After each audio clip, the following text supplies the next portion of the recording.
बाकीचे सुखी नाहीत. मग राजा सुखी, राजाला धन असून सुखी नाही. राजा एवढे गडगंज संपत्ती असते काही लोकांकडे, परंतु कपाळावर आठ्या पडलेल्या असतात. कारण काय माहिती ते धन कुठून गोळा केले, कसं गोळा केले. पश्चाताप होत असेल का कुठून लढून कोणाच्या मानामधून तर धन आलं नाही. शेवटच्या वेळेस मी अशी माणसं पाहिजे, तो ताळावर ताळ आहेत, गाड्या आहेत, पण चेहऱ्यावर समाधान नाही, कपाळा आट्या पडलेल्या आहेत. आणि काही माणसं असं आहे, हा सांगतो की ना ते आतमध्ये गोकर्णजी महाराज सांगत होते की महाराज असे माणसं मी पाहिलेत, तुम्ही सुखासाठी प्रयत्न करतात. या जगामध्ये आपल्याला सुख ही सामान्य माणसं, तुम्ही मुलाकडून सुखाची अपेक्षा केली, मुलगा सुख देऊ शकत नाही. पत्नीकडून सुखाची अपेक्षा केली, पत्नी सुख देऊ शकत नाही. नातेवाईकांकडून, मित्रांकडून, कोणाकडूनही सुखाची अपेक्षा करा. प्रेम कोणी तुमच्यावर जिवंत मरेपर्यंत प्रेम करत नसतं कोणावर. आणि तुम्हाला वाटत असेल धनाने सुखी, तर धनी माणूस देखील सुखी होऊ शकत नाही. जर आजपर्यंत धनी माणसाचे सुखी होत असेल तर संतांचं नाव आलं नसतं. इतिहासामध्ये ज्ञानोबा तुकोबांचं नाव आलं नसतं. जेवढे लोक धनी आहेत त्यांच्याकडे श्रीमंती आहे अशा लोकांचं नाव आलं असतं. मग एक सिद्धांत संतांनी सांगितला, या जगामध्ये श्रीमंत कोण आहे आणि या जगामध्ये दरिद्री कोण आहे, स्पष्ट सांगितलं. शंकराचार्य म्हणतात दरिद्रो हि कोवा हि विशाल कृष्ण. शंकराचार्य म्हटले, ऐका, शंकराचार्य म्हटले या जगामध्ये जर दरिद्र आपण म्हणतो ज्याच्याकडे पैसा पाणी त्या गोष्टी नाहीत, अन्नधान्य नाही, याला आम्ही दरिद्र म्हणतो. आता ऐका, याला आम्ही दरिद्र म्हणतो. परंतु शास्त्र आणि संत काय म्हणतात ऐका. शास्त्र आणि संत दरिद्र कोणाला म्हणायचं, ज्याच्याकडे गडगंज संपत्ती, सर्व संपत्ती इष्टेट आहे, तरीही त्याच्या मनाची हवा अजून बंद झाली नाही. ते म्हणतात दरिद्रो हि कोवा हि विशाल कृष्णा. ज्याच्या अंतकरणामध्ये विशाल कृष्णा भरलेली, एवढी श्रीमंत असताना देखील आणखी कोणाची तरी मान मोडून इसकून घ्यायचंय. सगळ्यात दरिद्री तो दरिद्रो हि कोवा विशाल कृष्णा. आणि श्रीमंत कोण आहे तर त्याला ही सांगितले श्रीमान शिकोवा समस्त तोच्या. एखाद्याकडे काहीही नसू द्या, पण ज्याच्या अंतकरणामध्ये नित्य समाधान खेळतंय तर जगातला सर्वात मोठा श्रीमंत व्यक्ती. जे सिद्धांत सांगितला दरिद्र आणि श्रीमंताची व्याख्या आमच्या गळ्यामध्ये काय, ज्याच्याकडे पैसा तो श्रीमंत आम्ही म्हणतो, आणि ज्याच्याकडे पैसा नाही तो गरीब आम्ही म्हणतो. पण शास्त्र आणि अनुभव असा आहे, ज्याच्याकडे खूप गडगंज संपत्ती पण अजून तृष्णा संपली नाही, कोणाचं तरी धनावर डोळा आहे, तर जगातला सर्वात मोठा दरिद्री आणि भिकारी तो आहे. आणि ज्याच्याकडे आहे तसं चालतो पण समाधानाने जगतो, ज्याला माहिती जगायचंच किती दिवस आणि याच्यासाठी टेन्शन का घ्यायचं, त्याच्याकडे ही वृत्ती जगातील सर्वात मोठा श्रीमंत व्यक्ती. आणि हे साक्षात मूर्तिमंत उदाहरण म्हणजे आमच्या गावचे विठ्ठल संत.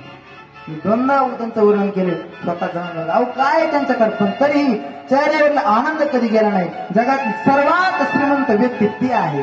मग परंतु आमच्या वेळामध्ये फक्त संगती नसल्यामुळे आम्ही फक्त ज्याच्याकडे पैसा आहे त्याला श्रीमंत म्हणतो, ज्याच्याकडे इष्ट त्याला श्रीमंत म्हणतो. नाही, ज्याच्याकडे नित्य समाधान आहे, ज्याच्या चेहऱ्यावर नित्य प्रसन्नता आहे, ज्याचा चेहरा प्रफुल्लित आहे, तो कधी नाराजच होत नाही, सगळ्यात जगात श्रीमंत माणूस. म्हणून तुम्ही पिताजींना धनाची अपेक्षा करू नका, ना पोराची अपेक्षा करू नका. तुम्ही जा वनामध्ये भागवताच्या दशमस्कंदाचा पाठ केला आणि स्वतःची परमगती घेऊन प्राप्त झाले. गोपाल कृष्ण भगवान की जय. भगवान शुकदेवजी महाराज की जय. भक्तवत्सल भगवान की जय. आता ऐका, आत्मदेवा स्वतःच्या लहान पोरानं गोकर्णानं आत्मदेवाला उपदेश केला. पण का केला मला सांगा. गोकर्ण होता साधूचा प्रसाद, साधूचा प्रसाद होता गोकर्ण. साधूचा प्रसाद म्हणजे साक्षात साधूचे संस्कार म्हणजे गोकर्ण होता. म्हणून गोकर्ण सदाचारी झाला. आणि याला वाईट संस्कार होते म्हणून हा दुराचारी झाला. पण त्यांनी बापाला तर असा त्रास दिला, पण माईला सुद्धा, आईला सुद्धा त्रास दिला. आता आईला एवढा पश्चाताप झाला म्हणजे लहानपणी याचा खूप लाड केला, आता लाड मात्र भोवायला. मग स्वतः विहिरीमध्ये उडी खाऊन तिने स्वतःची आत्महत्या केली, धुंदुलीनं. आता एकटाच राहिला कोण, कारण गोकर्ण राहत असतो का धुंदुकरीच्या संगीत. गोकर्ण तीर्थयात्रा करायला निघून गेला, एकटा राहिला. एवढा बिघडला तर वाईट स्त्रियांची संगती केली. शेवटी त्या स्त्रियांनी त्याचा घात केला आणि त्याला प्रेत योनीला पाठवलं. त्याची मुक्त आत्मा झाला नाही.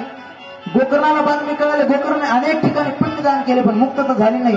भूताचं रूप घेऊन, पिशाचं रूप घेऊन गोकर्णासमोर धुंदुकारी प्रकट झाला आणि म्हटला, मी तुझ्या पाया पडतो, मला माफ कर, पण मला या योनीतून मुक्त कर, मला खूप त्रास व्हायला. गोकर्ण म्हटला, तुझ्यासाठी एवढी पिंडदान केले, तू मुक्त कसा झाला नाही? धुंदुकारी म्हटला, मला माहित नाही, पण मला मुक्त व्हायचंय.